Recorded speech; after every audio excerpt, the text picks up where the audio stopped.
Salut Aurel. Salut Jérém. Ouais, ça va? On n'est encore pas dans notre... Non, on est plus chez nous. Ça y est, on est des globetrotters. C'est clair.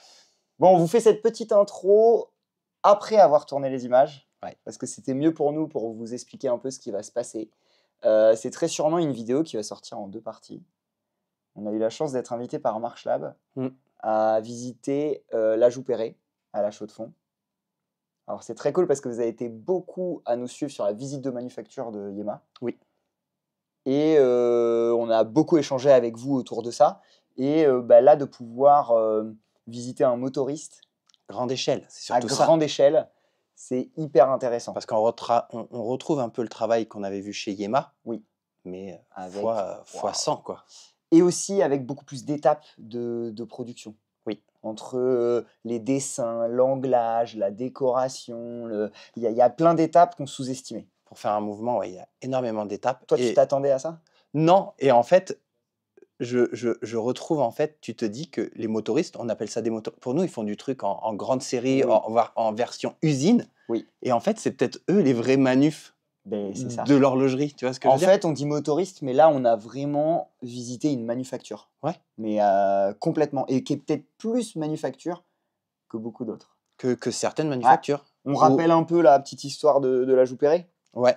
Parce que voilà, on en a discuté avec eux. Alors le G100, il est arrivé en 2019, en fait le début, où ils ont commencé à le dessiner et à se dire il faut qu'on revienne avec un mouvement un peu plus 3 aiguilles, on va dire. En fait, même s'il y a des antécédents sur la Joux-Perret avant, la vraie création de la manufacture à proprement parler, elle est en 2003. Ensuite, en 2010, il y a un gros tournant qui rachète Arnold & Son. D'ailleurs, tout est fabriqué ici. Ici, ça c'est un truc que je ne savais pas. Tous les mouvements Arnold & Son sont faits ici.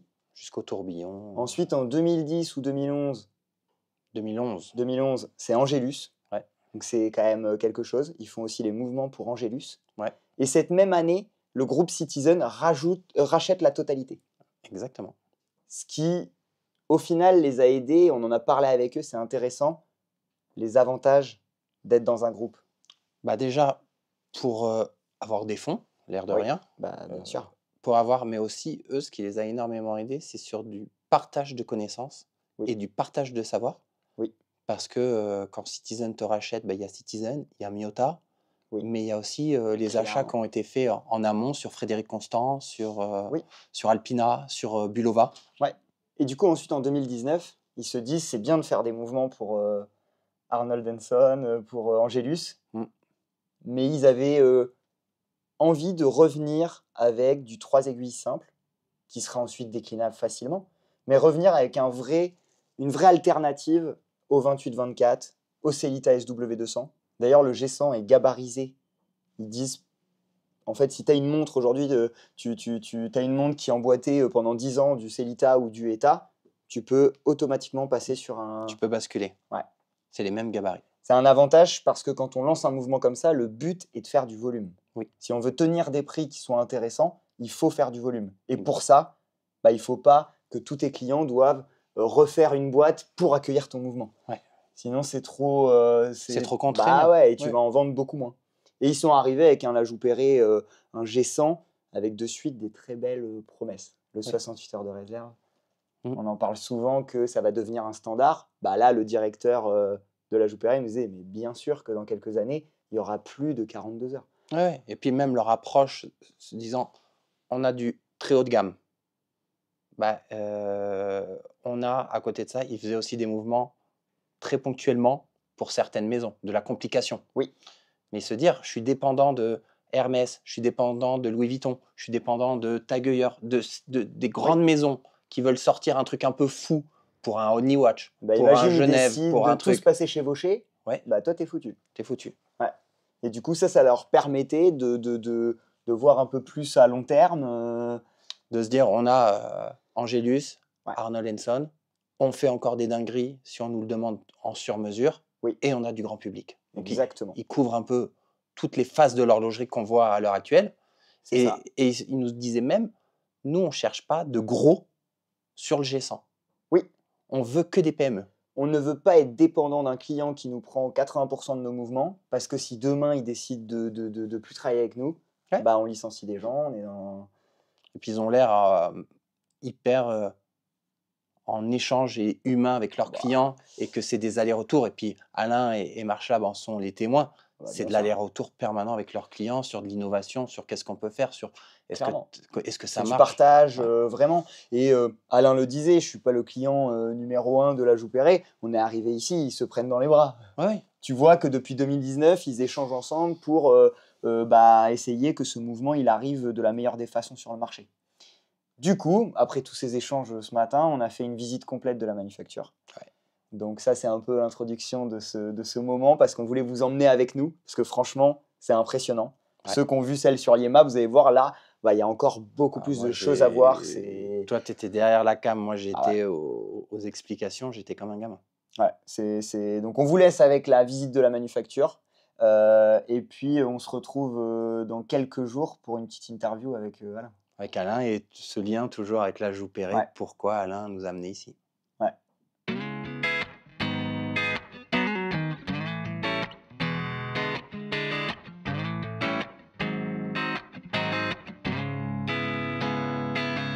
Alors voici notre bureau de développement. C'est ici qu'on crée vraiment tous les calibres, tout ce qu'on a à faire pour nos clients. Tous nos nouveaux produits sont faits ici. Okay. Alors là, on fait toute la conception en 3D, toutes les améliorations, tous les plans de chaque composant. C'est tout fait sur place à travers ces personnes. Donc on gère tous nos calibres. Hein. Il n'y a pas un seul calibre qu'on externalise. Et on fait vivre à chaque fois aussi ces calibres en fonction des complications qu'on va créer dessus. D'accord. Et en fait, ça, c'est des choses qui nous prennent un temps assez important aussi. Ils travaillent sur les calibres de demain, mais aussi sur l'amélioration des existants. Sur l'amélioration des existants, oui, tout à fait. Okay. Et puis sur les personnalisations aussi que les clients peuvent nous demander. Quand un client veut un élément personnalisé, on fait aussi la mise en plan, on fait la conception ici. On vérifie qu'il n'y a pas d'impact aussi négatif sur la technique. Ouais, quelqu'un qui et compagnie, quoi. Oui, ou quelqu'un qui, par exemple, ouvrirait un petit peu trop une masse et puis il n'y aurait plus assez de matière pour garantir un remontage optimal. Ça, on fait les calculs ici. On a aussi de quoi faire les calculations pour garantir que ça se remonte toujours bien. Ok, ouais. Très cool. C'est vrai qu'on a des mouvements comme ceci où on a fait toute la construction sur place. Donc on en parlait tout à l'heure. On avait dit qu'on faisait la conception du G100, qu'on l'avait faite entièrement en interne. Là, voilà, on a tout dessiné sur place ici. Voilà, ça me fascine. Donc là, on a le produit Marchlab en plus. C'est le thème de la vidéo. Vraiment. C'est le nouveau avec le GMT. Oui, donc le G110. Donc on parlait du module tout à l'heure qu'on venait rajouter. Donc c'est vraiment ce module-là. Là, c'est la plaque intermédiaire là qui vient de tomber. Ouais, qu'on vient de. Voilà, c'est ça. Avec tous les composants qui sont là, qui viennent ajouter l'élément GMT en fait, sur le mouvement de base.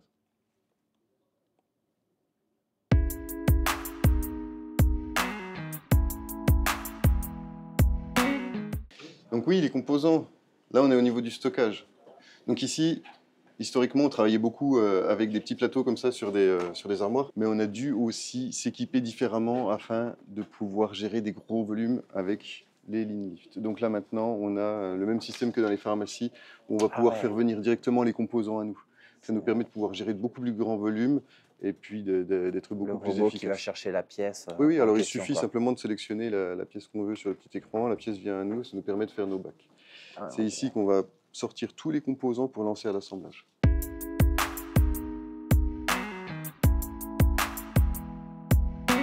On va essayer de suivre un ordre logique pour que vous puissiez voir un petit peu comment fonctionnent les activités.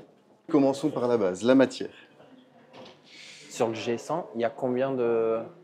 Vous calculez le pourcentage d'intervention humaine et du pourcentage de la machine? Alors en fait, on fait une gamme opératoire avec un nombre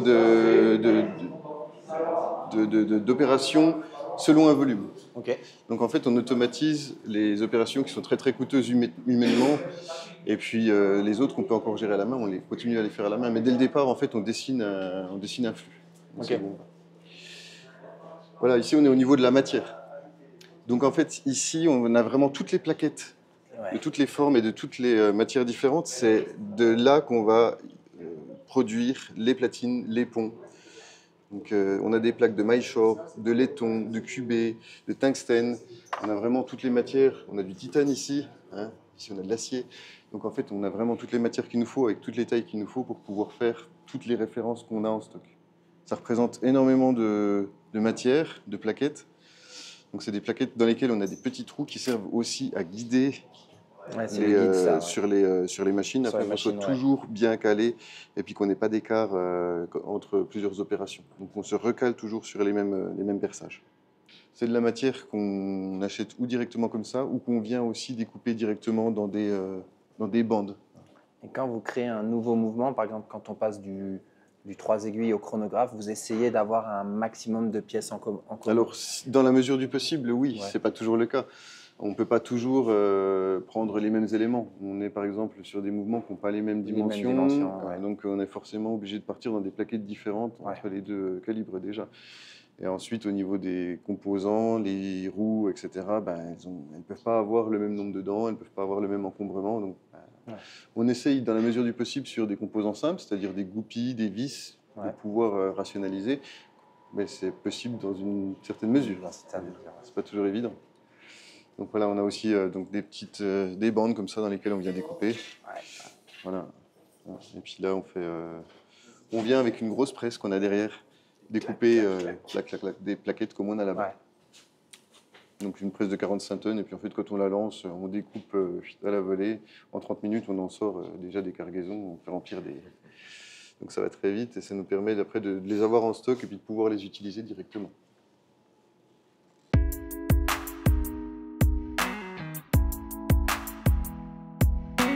Ici, on a un atelier d'étampage dans lequel on fait des presses aussi. Donc, c'est des presses. Donc là, on fait simplement du découpage de composants. Historiquement, on faisait de la reprise. Quand on fait de l'usinage, on venait ici pour refaire une reprise, pour rectifier tous nos trous. Mais maintenant, on a changé de technologie. On a quelque chose qui permet d'avoir les platines et les ponts qui sont prêts à la cote du premier coup. Donc, on n'a plus besoin de les retoucher.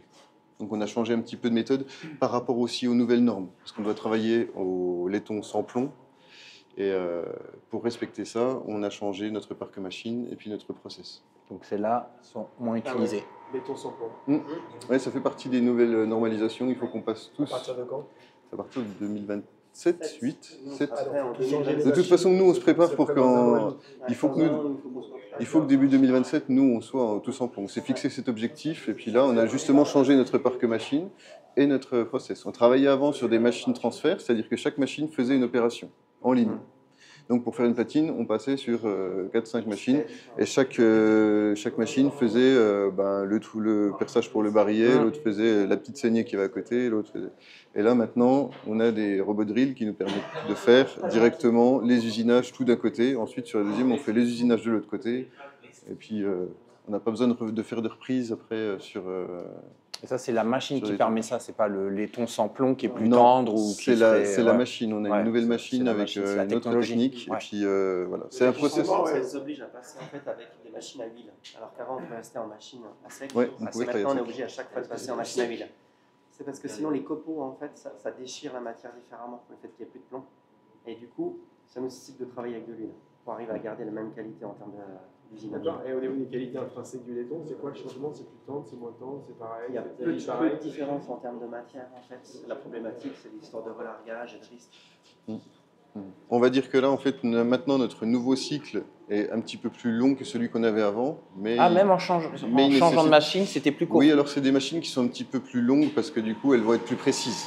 Et donc, elles n'auront pas besoin de rectification après coup.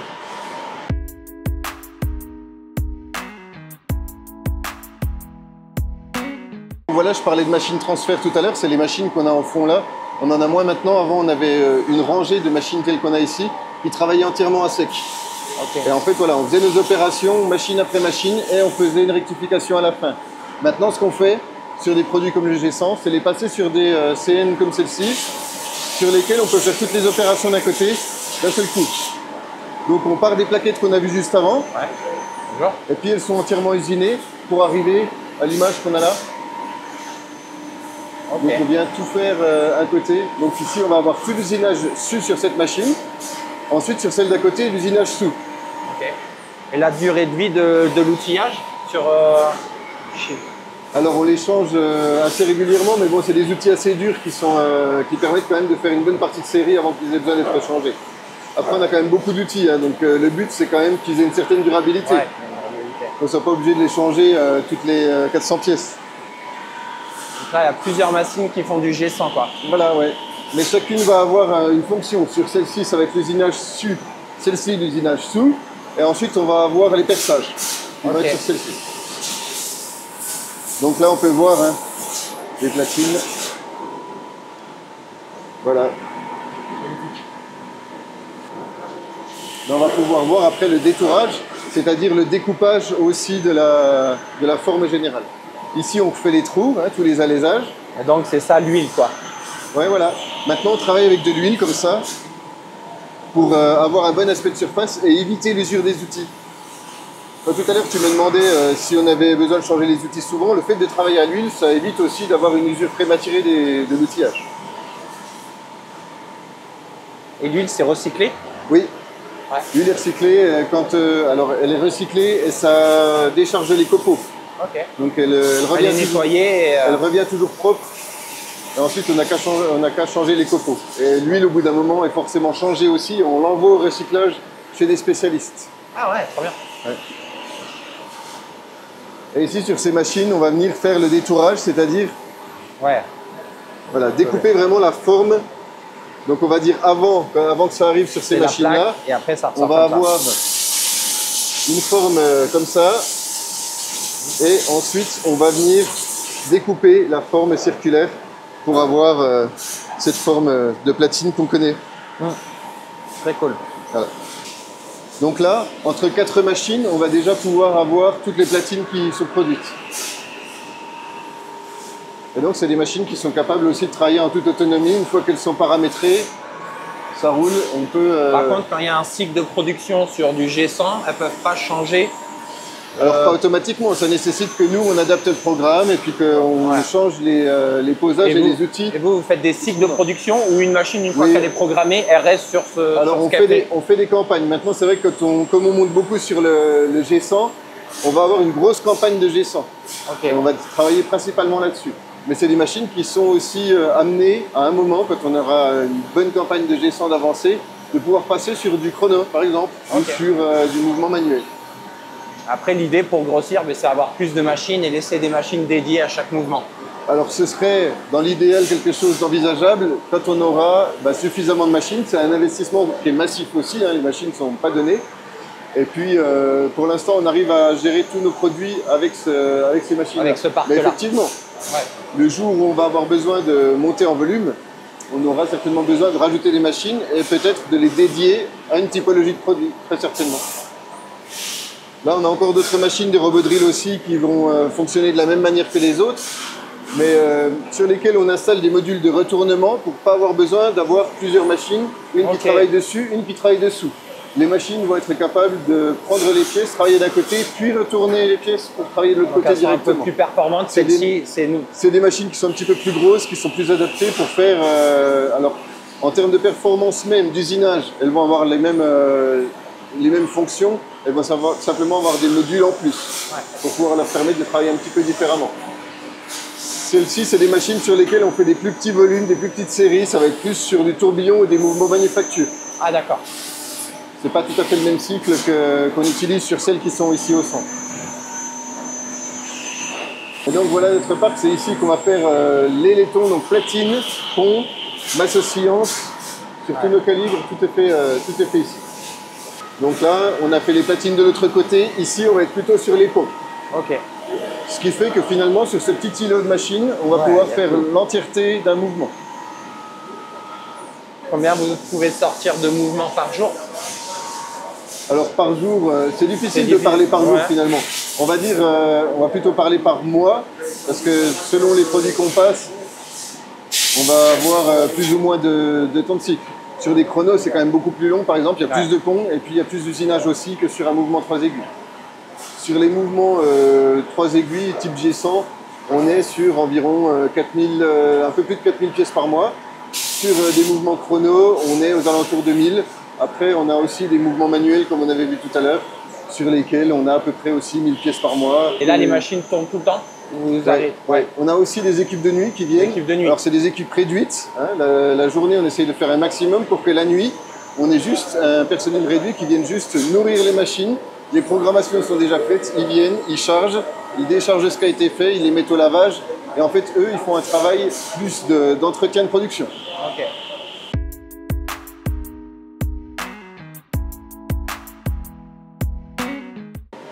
Donc ici, on a d'autres métiers qui sont un petit peu parallèles. Des personnes qui vont enlever un petit peu les bavures à la main sur certains produits où on ne peut pas le faire de façon automatique. Un peu plus premium. La programmation aussi. Donc en fait, quand on a fait le dessin technique de l'autre côté, on vient ici faire la programmation des machines. Donc il y a une personne qui transforme le format 3D qu'on a sur Inventor, sur nos logiciels, pour pouvoir en faire des programmes pour les machines.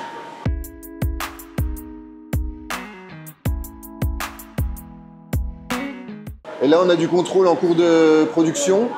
Donc, afin d'éviter d'arriver à la fin d'une production et puis de dire, la première étape, on a eu un petit problème, on ne l'a pas détecté tout de suite, on fait des tests à chaque étape. Okay. Donc, c'est des tests qui sont ponctuels, on n'a pas besoin de contrôler tout le temps ce qu'on fait, mais on le fait...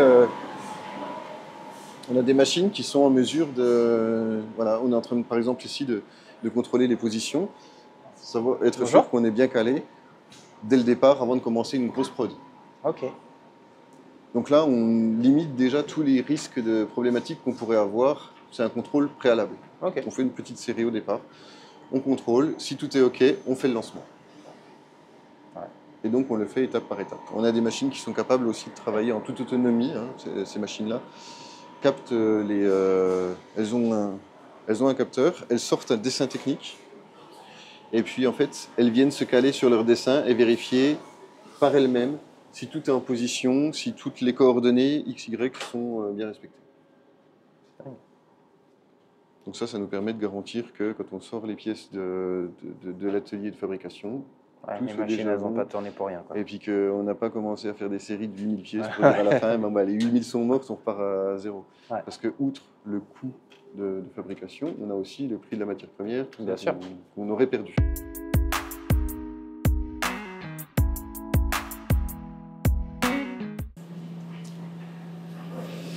Donc ici, notre atelier de nettoyage, on a une ligne de nettoyage pour faire le nettoyage de tous les composants entre les opérations aussi. Quand on fait des opérations où on vient manipuler des pièces, on les renettoie toujours avant l'opération suivante.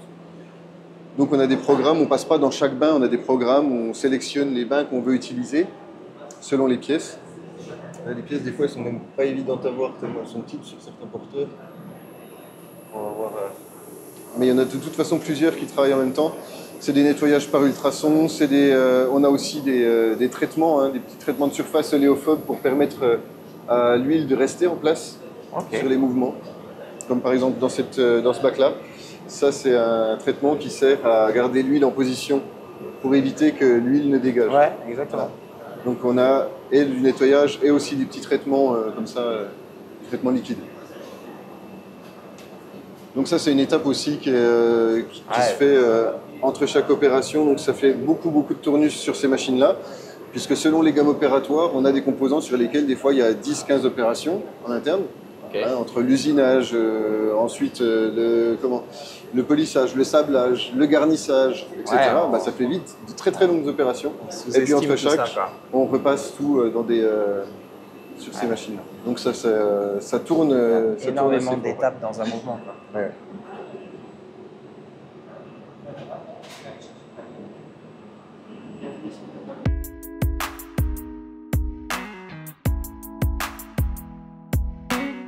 Et ensuite, on a ce qui est traitement. Donc en fait, quand les pièces sortent d'usinage, ce qu'on a vu avant, elles sortent comme coupées par les outils, donc comme coupées au couteau. Donc c'est très vif. Et puis il y a souvent des petites bavures, des petits copeaux qui peuvent rester.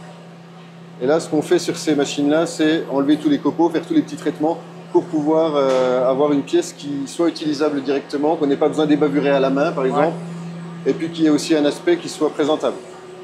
Parce que là, on voit aussi beaucoup les petites traces d'usinage quand ça sort de là-bas. Les outils sont passés, les fraises sont passées, et puis on voit toutes les petites traces en fond. Donc au final, là, on peut avoir une pièce à la fin qui fait terminer, une fois qu'elle est finie. Donc voilà des pièces aussi, des ponts. Là, quand les composants arrivent ici, ils sont déjà donc usinés, hein, voilà. Ils sont tels qu'ils sont là. Et ici, vous utilisez différents types de billes, de gommes. On va mélanger des gommes ou des billes ou quelque chose qui est en tout cas un peu abrasif. Ouais. On va mélanger avec les pièces. Tout va tourner et par contact, ça va permettre d'enlever les petits copeaux. Donc en fait, on a des grands bacs comme ça dans lesquels on a des mélanges. Ouais. Et là, ça nous permet d'avoir des pièces qui soient prêtes à être envoyées en galvano ou prêtes à partir directement au garnissage sans avoir besoin de faire une reprise telle qu'elle soit. Là, on a aussi ces grosses machines qu'on a au fond, les discus. Ça, c'est pour garantir la planéité des pièces. Quand on passe de la matière au départ avant de l'usiner pour être sûr qu'elle soit plate et à la bonne cote, on les passe sur ces grosses machines. C'est des plateaux qui tournent et puis en fait, ça vient les rectifier. Au micron près. Au micron, ouais, c'est des machines qui sont très très stables. Ouais. Ça, c'est très très efficace pour garantir une planéité et une cote.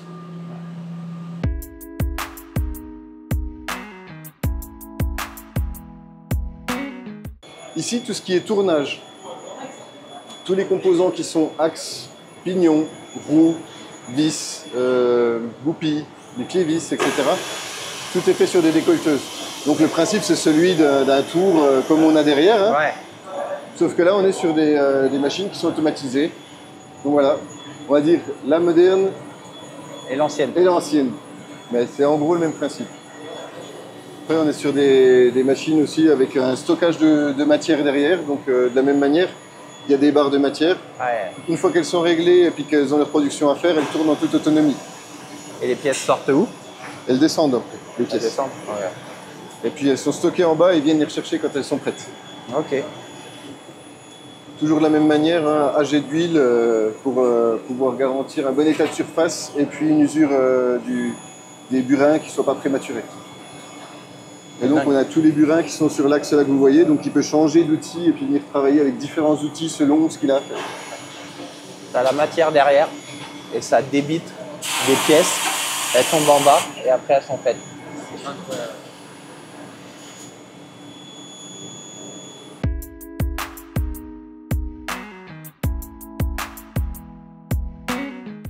Donc ça, c'est des machines qui sont assez pointues, qui nous permettent aussi de faire les taillages directement dessus. Par exemple, pour les axes qui ont les pignons qui sont intégrés, on peut les tailler directement en place. Ah ouais. Ça évite de repasser sur les tailleuses. Là, on les a sortis pour l'instant parce qu'on est en train de changer des choses dans l'atelier là. Mais les machines qu'on a ici, c'est des tailleuses. Ouais, ça permet de faire les dents, de vraiment tailler chaque dent sur des grandes roues, par exemple. Ce qu'on ne peut pas faire sur les machines là. On les fait donc en taillage par rondelle et après elles viennent voilà, on sort une rondelle ronde qu'on met dans ces machines là et puis elles viennent dessiner chaque dent. Ouais. Okay. J'adore ces mots. Décolleteuse. Je suis décolleteuse depuis 3 ans. Fille de décolleteuse. Fille de décolleteuse.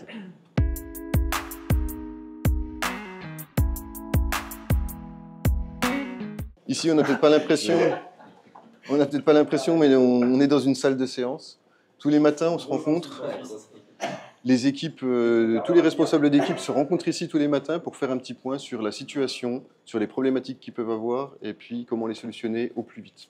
Donc en fait, une machine qui tomberait en panne, une personne qui est absente, ça pourrait avoir un impact sur la suite des opérations derrière. C'est géré là le matin. Donc le matin, à 8h30, tout le monde se rencontre ici, tous les responsables d'atelier, et puis en fait ils font un point, ils discutent de comment ils peuvent solutionner une problématique qu'ils ont rencontrée.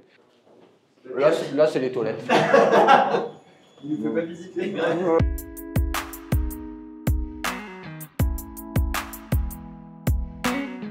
Donc ici on parlait des problématiques qu'on pouvait avoir tout à l'heure, et puis de pouvoir réagir rapidement face aux imprévus.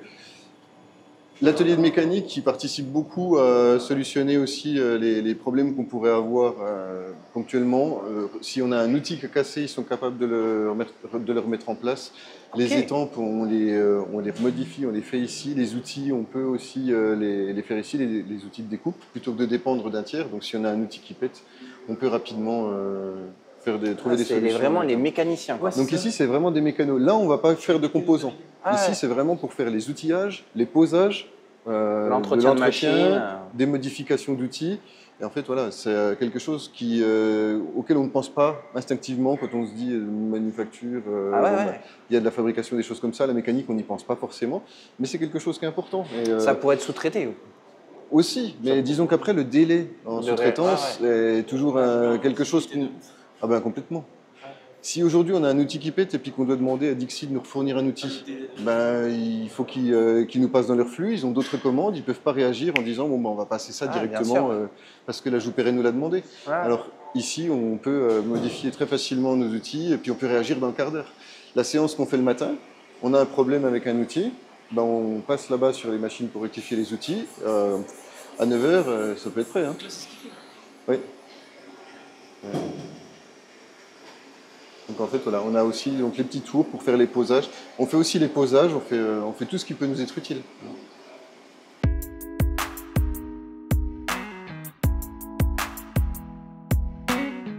Alors, l'électroérosion ou érosion au fil, c'est un procédé qui permet aussi de venir découper des formes. Donc en fait, quand on a des gros volumes, on fait par étampage.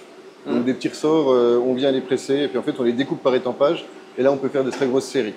Mais l'outillage est quand même très cher et quand on a des petits volumes à traiter ou alors quand on fait des prototypes et on sait que c'est des choses qui vont devoir être modifiées, on les fait plutôt sur des machines à érosion au fil. Ok. Et là en fait c'est un fil qui vient traverser la matière, qui est dans un bain électrolytique et il est chargé électriquement. C'est l'étincelle qui va venir permettre de découper la forme qu'on va donner à la plaquette. Et donc dedans on peut découper toutes les formes qu'on veut. Mais on pourra simplement faire des choses plates. Après, si on a besoin de refaire des niveaux, des choses comme ça, il faut qu'on repasse quand même sur des machines qui vont faire une petite passe d'usinage. Et donc, en fait, on a des rouleaux, on va pouvoir le voir par exemple au-dessus. On a des bobines avec du fil. Voilà. Et en fait, on a un fil qui va traverser avec la plaque qui est en bas. Et puis là, on va avoir alors, une petite étincelle qui va venir justement permettre de découper. Ah ouais, on la voit. Voilà. Alors l'étincelle n'est pas forcément évidente à voir comme ça, hein, elle est bien cachée en dessous. Et c'est elle qui va faire la découpe. Donc ça, c'est un procédé qui est très efficace, mais un petit peu plus long. On ne peut pas forcément faire de grosses séries là-dessus. C'est pour ça que sur des grosses séries, on passe plutôt sur de l'étampage. Et puis venir simplement frapper pour... découper directement. Et en termes de qualité, c'est mieux ou c'est moins bien?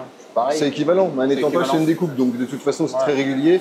Ici, de l'érosion au fil, c'est aussi très régulier. On va dire que le process est un peu plus long. Mais pour du client premium, vous passez pas forcément par ça, si?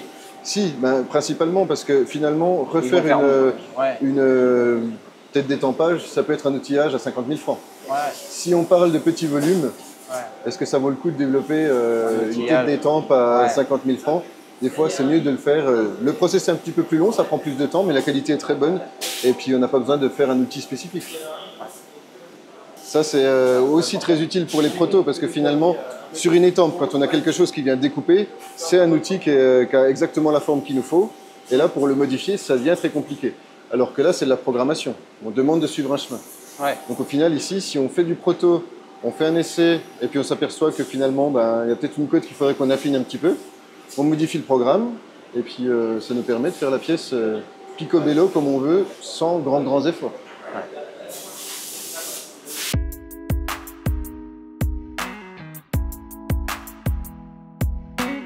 On parlait d'automatisation et d'industrialisation tout à l'heure. En montant en volume, on a été aussi en train de trouver des solutions pour pouvoir nous permettre de monter la quantité de pièces produites sur de la décoration, par exemple. Ah ouais, donc là, c'est le bras qui vient chercher la pièce. Exactement. Donc c'est vrai qu'au départ, on faisait tout ça manuellement.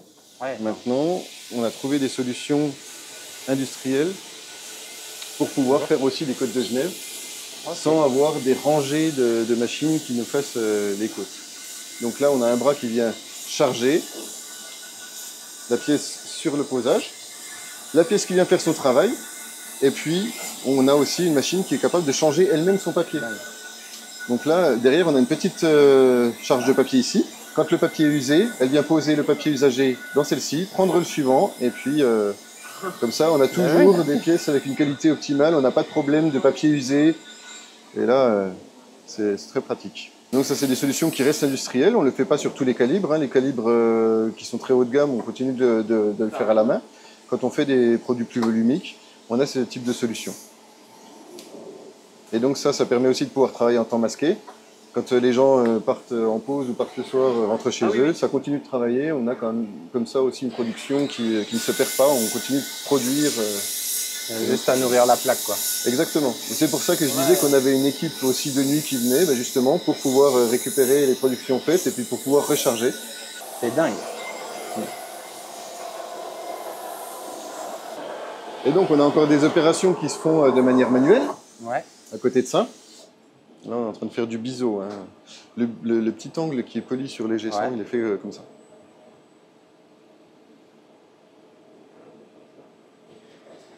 Donc ça, c'est encore des choses qu'on fait de manière naturelle. Ça donne un beau brillant. Attends, je vais juste enlever celle-ci, qui était la pièce référence. Mais tu vois un petit peu la pièce avant passage, et puis après passage, le poli qu'on a autour sur le biseau. Là. Ouais, c'est comme un petit chanfrein, quoi. C'est ça. Avec un poli extrêmement brillant, très très propre. Ouais, c'est dingue, même sur de la série, d'aller chercher ça, quoi.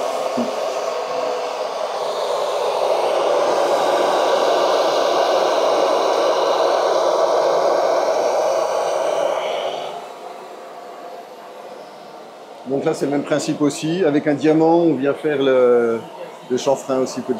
Donc là, la différence est tout aux yeux, hein, clairement.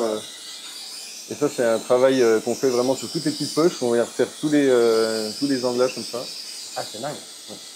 Donc on a plusieurs niveaux de qualité. Hein. On a des anglages qui se font comme ça, de manière automatique sur des machines. On a de l'anglage main. On a plusieurs méthodes selon les gammes de produits. Ok.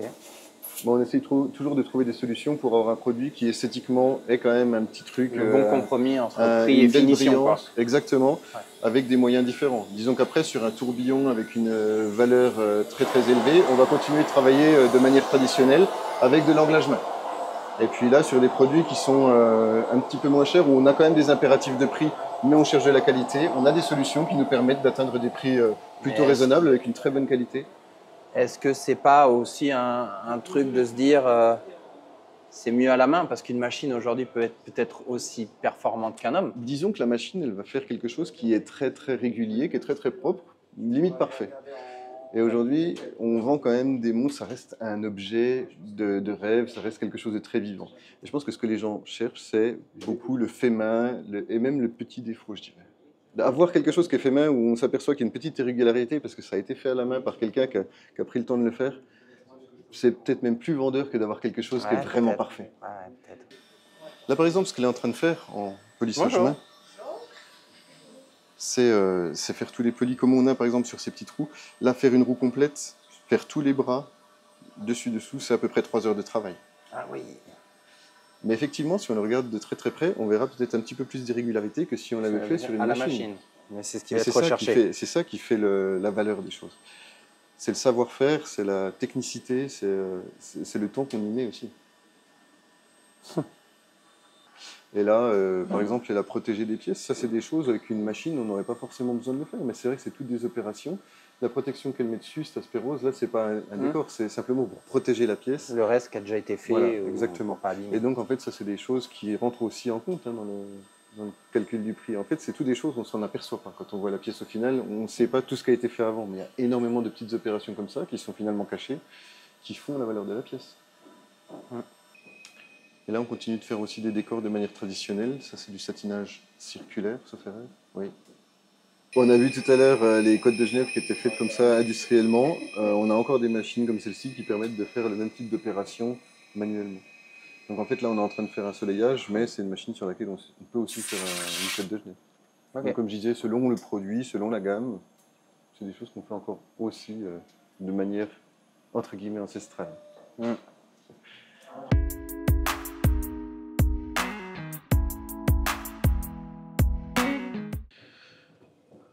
Voilà, le garnissage, on a deux manières de faire, soit de manière manuelle, donc avec des gens qui ont des petites potences et puis ils assemblent à la main leurs pierres, leurs goupilles, puis leurs pieds vis sur des platines, des ponts. ou alors de manière plus industrielle avec des machines qui sont en automatique ou en semi-automatique qui vont permettre de pouvoir gérer des volumes.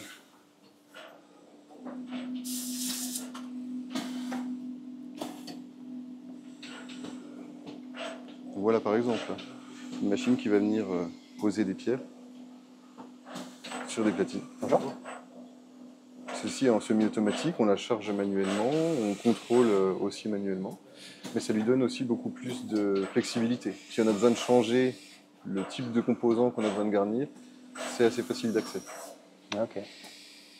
Et donc on a plusieurs machines comme ça qui ont un petit peu des philosophies différentes. On a des machines qui sont très fixes, très stables, qui vont faire toujours le même composant, qui vont être plus automatisées, des machines qui sont intermédiaires comme celle-ci, et puis des choses qui vont se faire manuellement. Et donc ça, c'est vrai que c'est aussi une grosse phase de l'assemblage. Hein. Tout ce qui est pré-assemblage, c'est extrêmement long de poser tous les éléments sur des composants. Parce qu'il y a quand même un sacré paquet de goupilles, de pieds vis, de pierres, d'amortisseurs de choc, de tubes. En fait, il y a énormément de composants qu'on ne voit pas. Pour nous, ça, c'est un pont. On ne pense pas que c'est un pont plus des goupilles, plus des vis, plus des pierres, plus des pieds vis. Et en fait, c'est un ensemble déjà. Il y a déjà énormément de choses dessus. Donc voilà, comme je disais, on a des machines qui sont plus stables, qui font des gros volumes. On parle plutôt de ces machines-là. Là, on est sur de la machine qui va nous faire du garnissage de platine et de ponts pour du G100. Celle-ci est dédiée G100. Elle va faire ça toute la journée. Les ponts, les platines, et puis en fait, elle garnit.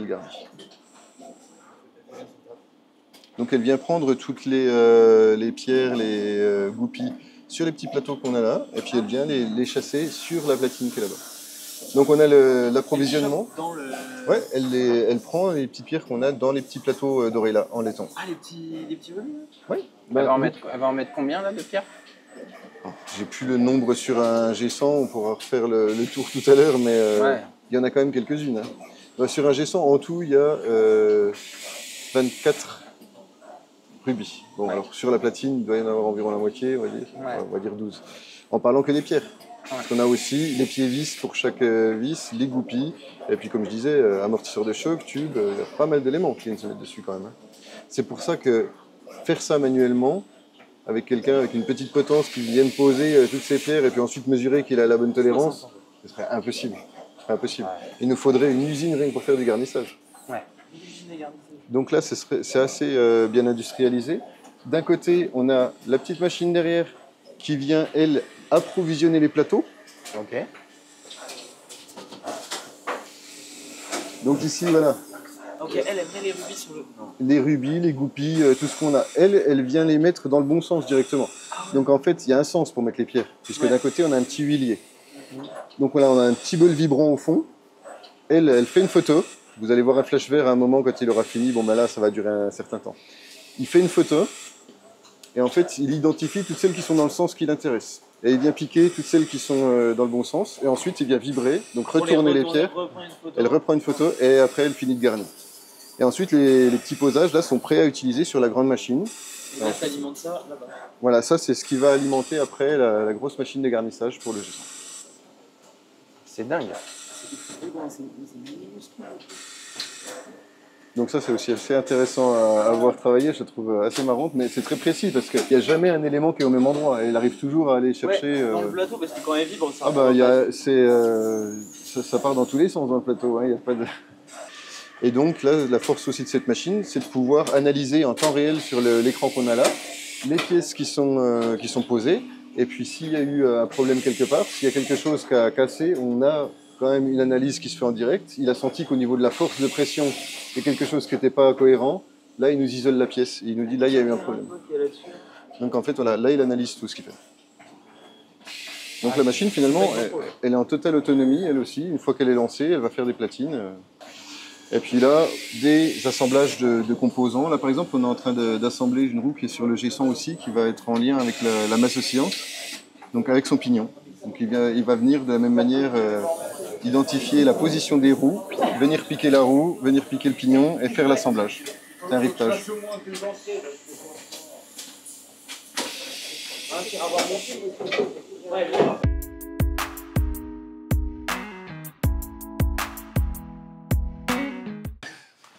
Mais une blouse. Ah yes. T'es prêt? Pam, Rodriguez. Oh, il me faut un truc. Il me faut pas une loupe? On peut en trouver si c'est pour la. On est sur la phase assemblage. Donc, forcément. Et là, vous travaillez avec des écoles, de l'alternance, ou c'est que des gens? Non, c'est que des gens. Alors, on prend de temps en temps des stagiaires, des gens qui sont apprenants, mais on ne travaille pas en lien direct avec des écoles. Pour l'instant, en tout cas, ça ne s'est pas encore fait. Mais en somme, si ça se fait un jour, il n'y aura pas de contre-indication. Donc, on a différentes lignes d'assemblage, selon les produits aussi. Là, par exemple, sur la droite, on va plutôt piloter tout ce qui est quartz. Ok. Avec ce type d'appareil qui nous permet aussi de garder en suspension les poussières, qu'on appelle des flux laminaires, qu'on utilise beaucoup aussi pour de l'assemblage de têtes de montre, assembler avec le cadran, les aiguilles, tout ça, pour éviter d'avoir des poussières. Mais ça marche aussi très bien avec le quartz. Et ensuite, sur des mouvements qui sont quand même assez volumiques, on va travailler sur des chaînes individuelles, comme on a là, qui permettent finalement d'avoir une autre image de la chaîne. Le mouvement... En fait, chacun a sa petite chaîne. Et ça permet de pouvoir assembler une grande partie du mouvement par soi-même. Ouais, sans que ce soit des rails et que chacun fasse son et puis truc, qu'on ait un responsable de la roue de seconde, un responsable de la roue d'échappement, où chacun met un truc, parce que finalement, c'est pas quand même un travail très très intéressant de poser toujours la même roue toute la journée. Là, on a quand même quelque chose de plutôt sympa, où on a de l'horlogerie, où on a de l'assemblage, et puis la personne qui va assembler son mouvement va l'assembler de A à Z. Elle le fait quand même de A à Z. Ah, oui. Donc après, c'est toujours sur des petites chaînes individuelles, donc en fait, on va pouvoir avoir des tâches un peu répétitives, mais ça va permettre d'avoir une certaine rapidité, et puis de pouvoir traiter un certain volume, plutôt que de changer d'outil, et puis d'aller chercher à chaque fois le composant. Voilà. Et donc, pour des produits volumiques, on travaille comme ça sur des petites chaînes qui nous permettent quand même de pouvoir traiter du volume de manière intéressante, et puis d'avoir toujours un travail d'horloger qui reste sympa, quoi. Voilà, donc là, de la même manière, on est en train de monter des bases de chrono. Et donc, comme je disais, en fonction des gammes de produits, on va avoir différentes manières de travailler, donc, soit sur des petites chaînes individuelles, comme ça, qu'on appelle des lancos, soit après, de pouvoir monter les pièces quasiment en pièce à pièce, quand on parle déjà de tourbillons, de pièces plus hautes. Là, ça va être plutôt derrière. C'est ça. Et donc là, on va voir aussi l'assemblage des montres pour Arnold & Son et Angelus, ça se fait aussi ici. Ok. Sous les flux laminaires. Ouais, sous les flux laminaires. Donc là, par exemple, ce qu'il est en train de faire avec la potence, ça, c'est poser les aiguilles sur une montre. Donc si on pose les aiguilles, c'est que c'est des mouvements de la marque, puisqu'on ne le fait que pour Arnold & Son et Angelus. Donc là, voilà, on est sur des pièces plus haut de gamme. Là, comme on disait, on travaille plus de manière unitaire. Là, on n'est pas tout à fait sur la même production. Là, on fait l'assemblage. On a quoi ici? On a un tourbillon. On a des tourbillons. Donc... Bonjour. Bonjour. Donc voilà, qu'on est en train de régler. Et donc ça, c'est des pièces qu'on fait pas tout à fait de la même manière. Ouais, c'est logique. Mais avec des personnes qui ont aussi de grosses compétences. Donc c'est vrai que pour nous, ça nous oblige à avoir tous des gens qui ont des compétences particulières. Comme on disait tout à l'heure, quand on est sur une ligne où quelqu'un va poser toujours la même roue, on ne va pas lui demander d'avoir de connaissances particulières en horlogerie. Là, le fait d'avoir des postes individuels avec des gens qui vont quand même faire leur mouvement de A à Z, ça nécessite qu'ils aient quand même des compétences et puis qu'ils aient déjà une expérience en horlogerie.